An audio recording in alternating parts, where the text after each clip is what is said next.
What color are your fucking eyes? I'm going to make this work.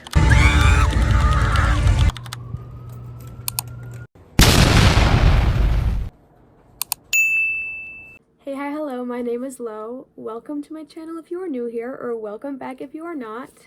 Welcome to the finale of this little series, but specifically to the finale of Mac and I reading Not Quite Dead Yet by Holly Jackson, because this is not the last book club video you guys will be seeing from me. I can't believe it's already over. This first book was supposed to last us about a month and a half, and we shortened it to about a month because we were getting too impatient, but I wouldn't have changed it. I wouldn't have it any other way.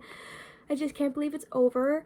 I really hope you guys have liked this little series. I am currently filming the first week of our second book club book, and I don't know, filming these videos is just super fun to me, and getting back into reading is something I've been meaning to do for like months and months at this point. I really hope you guys are enjoying watching these videos, even if they're super silly and it's just me and one of my friends FaceTiming every week to talk about a book we're reading together. And without further ado, here's the finale, guys.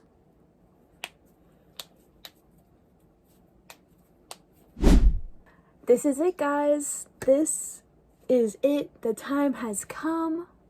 I'm about to start reading our last section of Not Quite Dead Yet. I will be reading chapters 28 through 32, and then I think tonight, and it is Sunday, October 26th, I will be meeting with Macayla for our live reading of chapter 33. She did all her reading last night.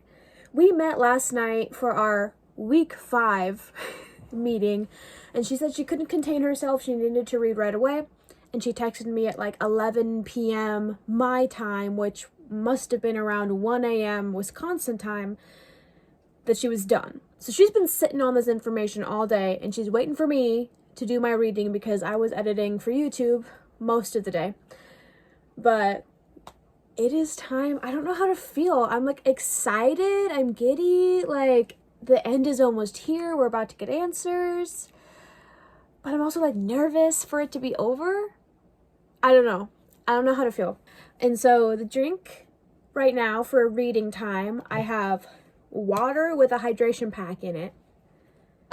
My other drink, which looks really gross because it's melted, was a peach ring hand-blended Rebel from Dutch Bros. And if anyone was wondering, I do listen to music when I read. Some people find that distracting. I do not. I think it sets the tone. And I've been listening to a playlist I made called Songs Held by Victorian Candlelight. I will link my Spotify down below. This is just like the songs that were fitting the moody, mysterious, who murdered me vibe. I'm gonna jump in, and I will check up with you guys along the way. Sorry for the weird angle, but I can't believe I forgot to do this, because this is the last time I'll be able to. But according to Felix, I am on page 285, and I'm reading most of this. So quick update, I haven't even started yet. All I've been doing is I've been texting Macayla saying, hey, I'm about to start reading, because I told her I would do that since she's already done. And then she says, girly, I'm wishing you the best. And I go, huh? And she says, not sad at all, very happy book. So now I'm extra nervous. So if the next update is like me all watery, teary-eyed, very happy book indeed. All I will say is that I'm on page 318 and I'm upset. I'm really sad. So you guys know in the last clip how I said I was just upset over something? I take that back, and now I'm saying it here, right here, because I'm really, really, really upset. I'm so upset. Holly Jackson, I'm gonna sue you. But not really, because your book's really good. I finished I finished, except for the last chapter, which Macayla and I will probably do a live reading of later tonight, and I'll probably cry all over again, maybe. And now, the clip you're about to see is real life footage of me sending a video vlog to Macayla, like seconds after I finished the book. So I hope you enjoy that. You can't judge me because I'm on my period. I'm not done yet, I have to read the letters. This isn't even funny. I have to read the letters. I'm on page 345. I'm just gonna send in this video my thought process because the rest of my text messages didn't make sense. I'm pretty damn sure it's Mr. Finney. And of course he would know that his son has that tool set, but just for that split second when it switched over to Billy, I was like, no, like, don't do this to me. I love him so much, like, he can't do this. And then, but then he said, okay, yeah, you're right. You solved it, Jet. It was me. You did it. I have not cried like this over a book. I don't even know in how long, probably since we read We Were Liars, but I'm so hormonal right now. I'm gonna read the letters. XOXO. See you soon. I am going to give you guys a little like chapter by chapter update, or at least just point out the big, oh my god, this happened points in chapters 28 through 32. I already recorded this on my phone. My phone's been really weird and glitching out, and so I was filming and it gave me the low storage warning, which I've been getting a lot recently, and so I was like, oh, like, let me fix it. I'll transfer the video into CapCut and then I'll delete the video. I didn't even have the time. The video disappeared. It deleted itself. It's gone forever. Editing low here. So that video that I just said is gone forever, poof, deleted, gone. It was sitting in my Photos app this morning. I don't know what happened to it last night. I don't know where it went, how it came back to me, but it was useless by the time I found it, so. Thanks, Apple! Thank you so much. All I did was exit out of the camera app, and it was gone. So we're doing it again, and this time we're filming on my laptop. I apologize if the quality of the camera is poor. I don't know what's happening with my phone. Take 2, I guess.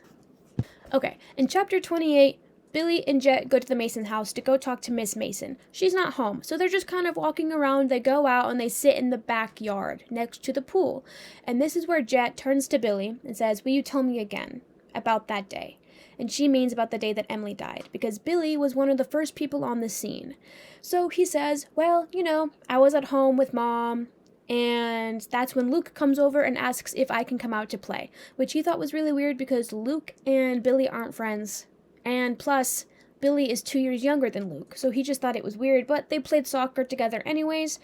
And he notices that Luke has scratches on his arms, but they were playing in the bushes, and so he was like, oh, that's how he got the scratches. But he swore up and down that Luke smelled like chlorine, even though Luke had said he never got in the pool that day.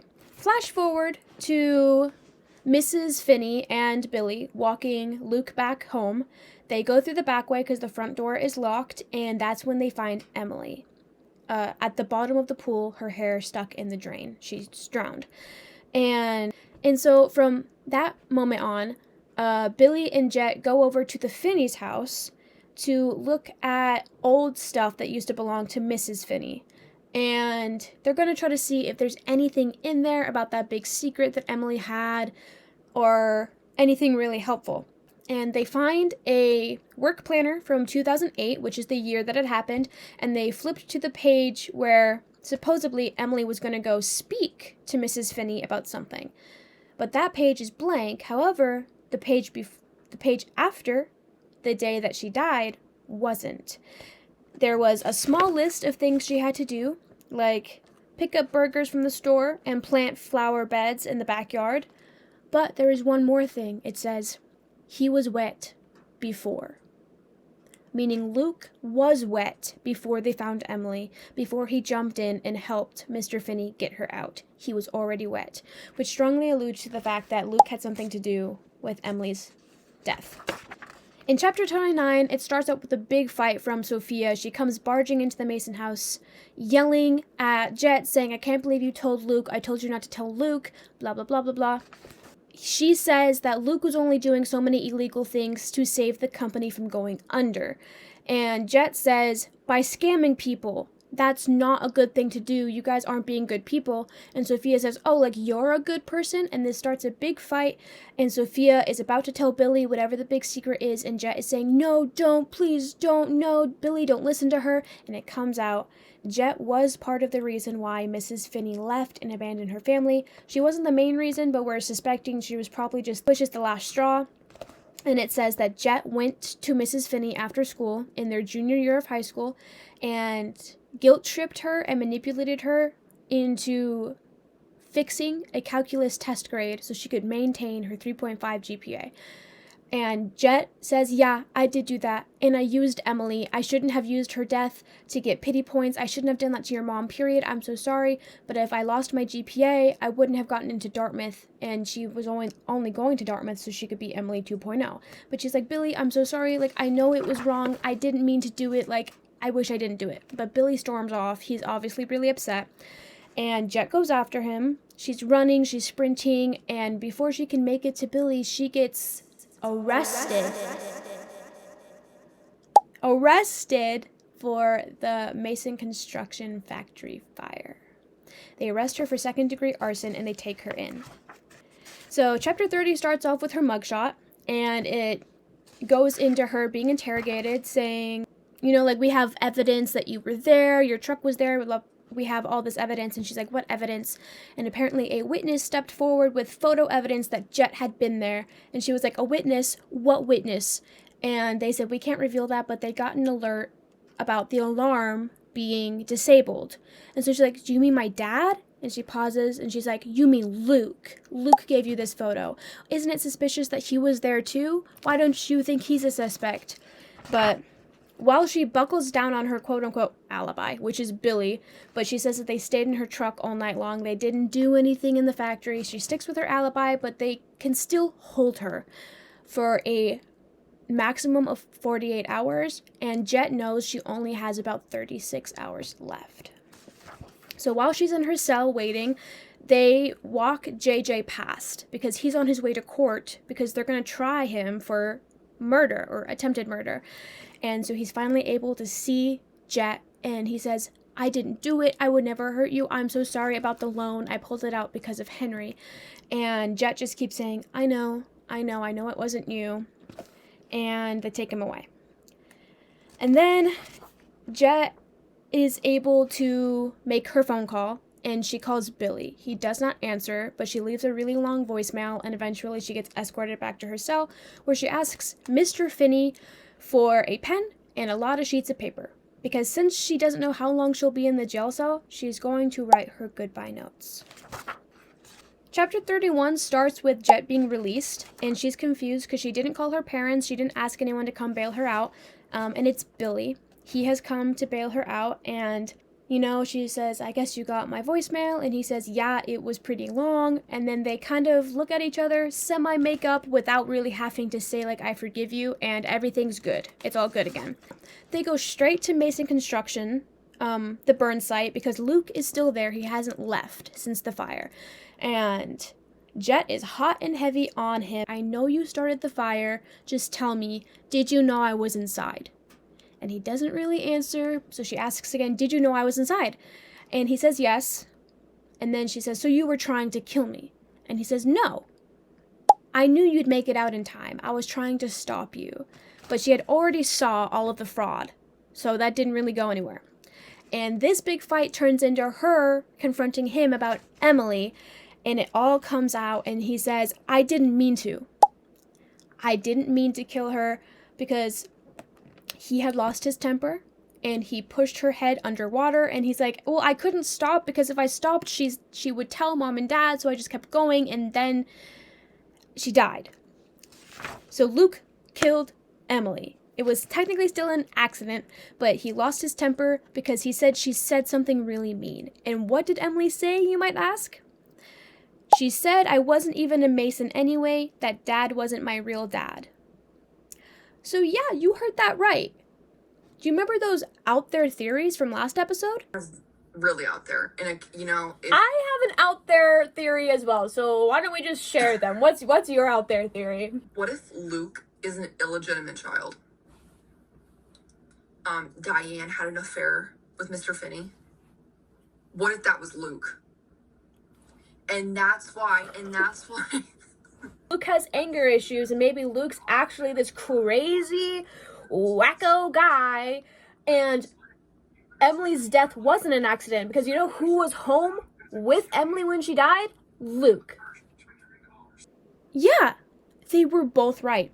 I was right that Luke killed Emily out of a fit of rage, and Macayla was right that Luke was not a Mason. I don't know how he did that, but applause, because what? He says, like, she said that and I couldn't control my temper, I killed her, I wish I didn't. And Jet was like, is it true? Is it true? And he's like, I don't know if it's true, but over all these years, I always thought maybe it was true. But then his real father stepped forward and said, and told him it all. He told him, said, this is true, I'm your father. But he doesn't tell Jet and Billy who his father is. That's something they have to figure out on their own, so they leave him be, but not before Jet puts a tracker in Luke's truck. So they can track to see if he leaves the construction site to go find or talk with his real father. Chapter 32, they are at Billy's apartment, and they are going through their two suspects of who could be Luke's real father, because Luke's real father, they are set in stone, is the murderer. So they're either thinking it's Andrew Smith, or that it's Chief of Police Lou Janowski.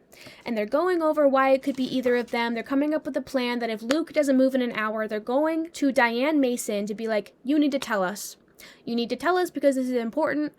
And so as they're packing to go, Jet is looking through the closet, looking for tape, looking for gloves, things that they might need in this adventure. And that's when she finds the tool bag. She moves the tool bag and she realizes it's heavy. She's looking in it, and every single tool in there is Colby brand. The hammer that was used to kill Jet was Colby brand. The hammer cannot be bought by itself. It can only be bought in a really big 60-piece tool set. And Jet is looking and looking and looking through this tool bag of Colby tools, and she cannot find the hammer. So she stands up, she looks at Billy, and she's like, oh my god, it was you. Get away from me. I can't believe it was you. You tried to kill me. And Billy's like, no, I would never try to hurt you. You have to believe me. Like, I didn't even know the hammer was missing. I don't use those tools. And they're going back and forth. They're both crying. And in the middle of the fight, Jet's aneurysm bursts. She is down on the ground, she's screaming, she's grabbing her head, she's crying, and as this is all happening, she pieces it together. She knows it's not Billy. But Billy holds her and he says, you did it, Jet. You solved it. It was me. You're right. You got it right. You did it. Because he wants her to die with peace of mind. He wants her to die knowing she did something. She finished something, she proved herself, but she just says, no, I know it wasn't you. And he holds her, and he tries to keep her awake, saying, no, Jet, like, stay with me, not yet, come back. And she just says, there are letters in my pocket for everyone. Make sure everyone gets their letter. Read my letter. And she closes her eyes, and she doesn't open them again. And then chapter 32 ends with the letters. And they are printed, handwritten. She wrote one for her mom, for her dad, for Luke, for Sophia, for Reggie, the dog, for Billy, and she left a will. She left all of her money and everything to her, like anything of value, to Henry so he could pay for his eye surgery. And her truck was given to Billy. And with that recap, we are brought to Saturday, November 15, 8 days after Jet dies, and that is the start of chapter 33. And we will be live reading that for you guys. Find my lake tabs. I don't even know if I'm going to tab and highlight. I can't even lie to you. Should we just read? We might just have to raw dog it because I think we just read. Why am I so nervous? Okay, wait, any final thoughts? Final thoughts. It's Jack Finney. It's Jack Finney. But we don't know why. We don't know. We just dissected the entirety of the last 5 chapters we read, and we could not find a proper, what we think would be like good enough motive for Jack Finney to do it, but all ends point to him really clearly. Yes. So we don't have a motive, but we do think it's him. It's been 8 days since Jet died. Well, okay. Do you think Billy would hurt his dad? Because the one thing that Billy's always been described as is he could never hurt a fly. Could never hurt a fly. See, there's that, but then also the time that they were at Henry's house and they were talking about, like, who beat Henry up and, like, all this, and Billy said Luke with a deadly, like, look in his eye. See, I don't know, because he said he promised Jet that he was going to solve it. He promised Jet that he was going to finish it. His words, not ours. Not solve it. He's finishing it. I'm so nervous, though. Chat, if we cry, you can't make fun of us. Okay, are we ready? Are we going for it? I think so. Ready? I'm ready. You're a fast reader. I'm ready. You ready? Ready. Okay, go.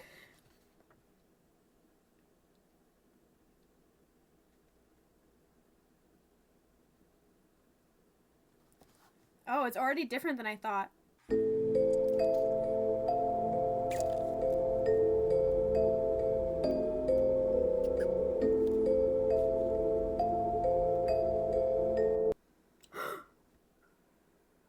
Shit, I gotta highlight something.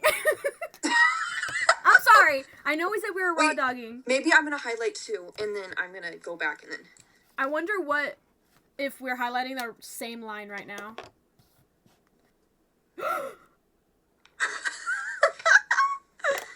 Oh my god!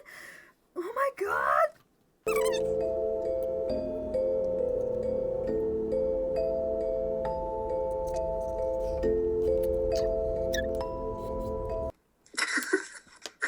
Our reactions and highlighter sounds.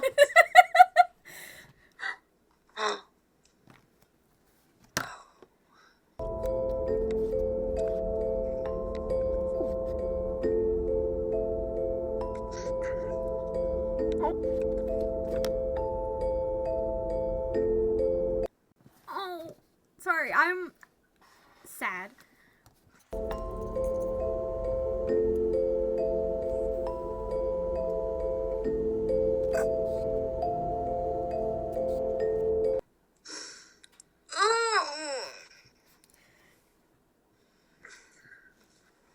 I'm nervous. I don't know where you are.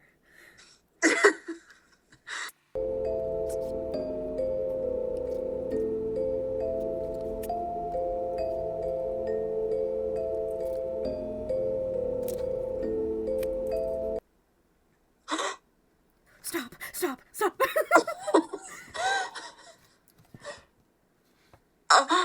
up, man! I'm going too slow. Now I'm scared.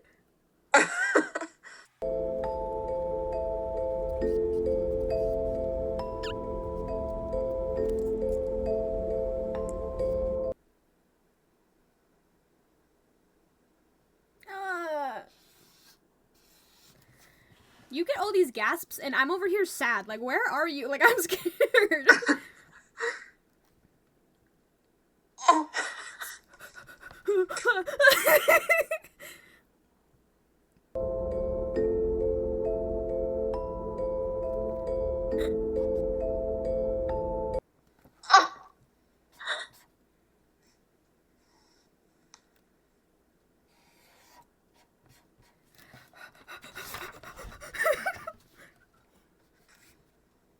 Oh.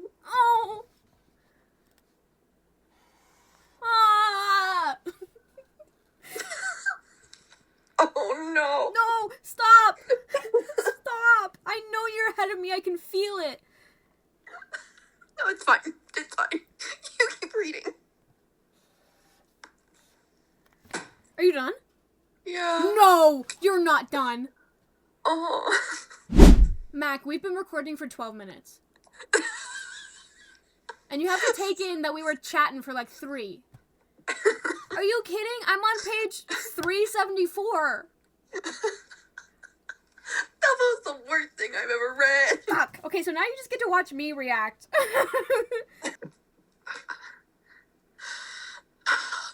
Stop.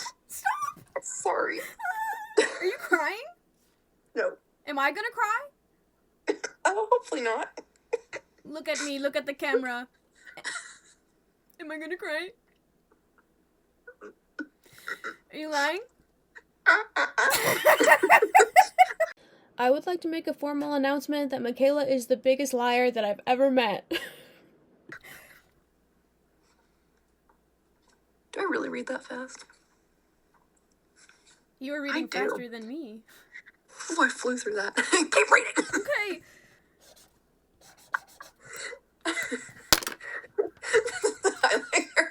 It's running out of ink.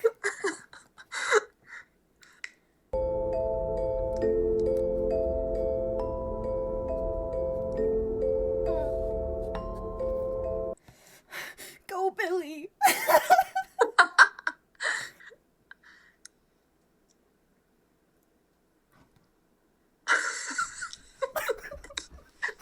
Oh my god.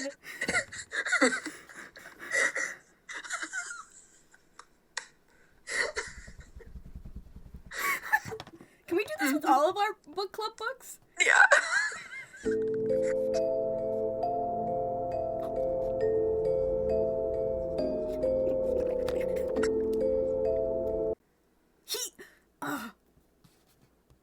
I won't. Not yet. I feel like I'm reading slower than normal.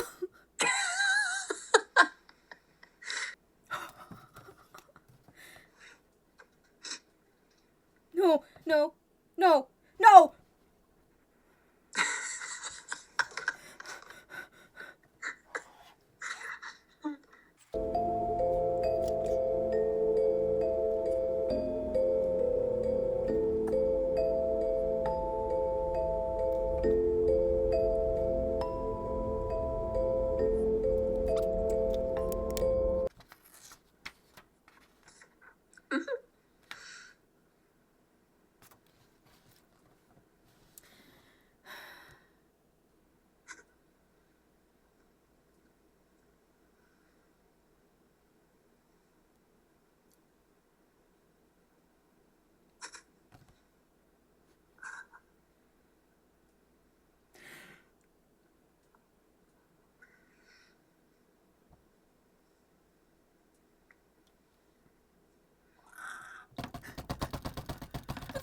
The title!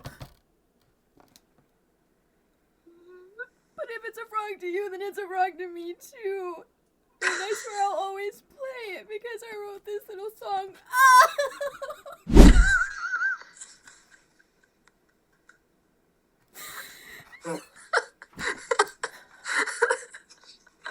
That's your thoughts? Yeah. Those are my thoughts. That's fair.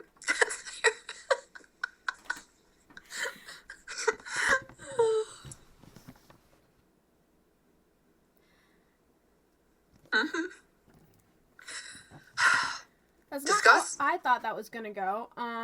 Me neither. Yeah, let's discuss. So 368 was the first thing I highlighted, and I highlighted she thought it was something else. She thought you were going over there to see Emily, a 16-year-old girl. That was what I said. I want to highlight something really quick. I knew we highlighted the same line. Me too. Not that, but I highlighted the mom couldn't be sure, but she was scared that it was really you, that you'd killed Emily.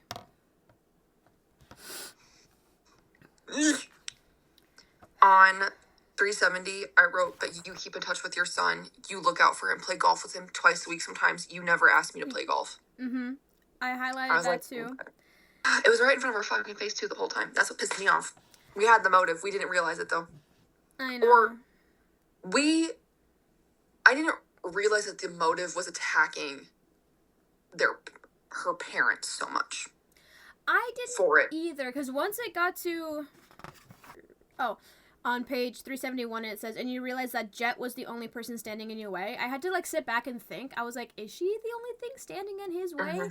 But if he wants the company to for sure go to Luke, well... But see, they were going to sell it anyway, so now I'm just like, I don't know. But he said himself that he didn't fully think it out. I thought that was alluding to Billy was gonna die. As well. Dude, before I got to the part where it said, I can't live with that, Dad, I thought he was gonna go like this. And then I was crying, yeah. That's when I said, no, don't do what I think you're gonna do, no. But you had already finished reading, so I was just like, trying to speed up, but also think, but also like, I don't know. Because this argument, wow, it was getting me in my feels, because it's like, I don't know, Billy, like... I just did what I had to do to protect Luke, to help my son, but I'm your son too, I'm yours too, I'm the one who was here, who was always here, and you never even saw me, especially after Mom left. And then, I'm sorry doesn't bring Jet back, she's gone, Dad, I lost her. Is this what I make people feel like when my writing is sad? Yeah. Exactly. I would like to apologize. Would you? In this moment. Okay. Oh, okay. Do you notice how this book has been people doing things based off what they think the other person wants to do or thinks they want to do? And they think they're trying to make the situation better, but they're just making it worse. And it all started with Emily's death. Because that's when Jet started to try to be Emily.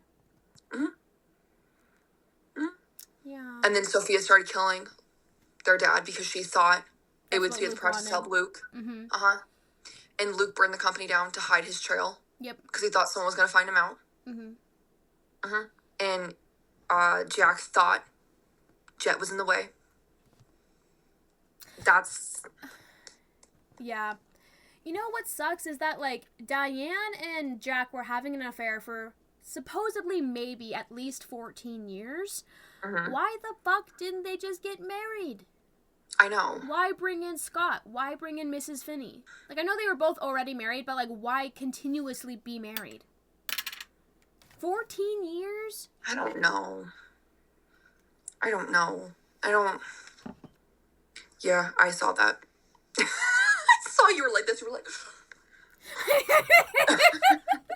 I was like, she ain't picking that highlighter up again. And then, as soon as I saw the updated new verse and chorus, I knew I was done for.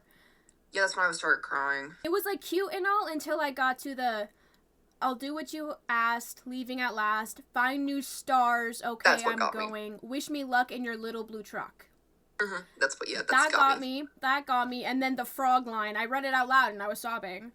I'm just gonna read the last little like, all of it, because why not? I loved her and she loved me back, same page, same track, not this right story, found each other to find ourselves, I'm sorry, but it's a lesson I'll never forget. That final week, not quite long enough, not quite dead yet, if it's a frog to you, then it's a frog to me too, and I swear I'll always play it, because I wrote this little song for Jet.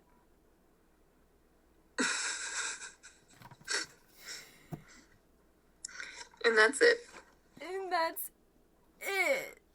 Yeah, that's 5 stars. Is there anything else you'd like to tell the camera before I turn it off?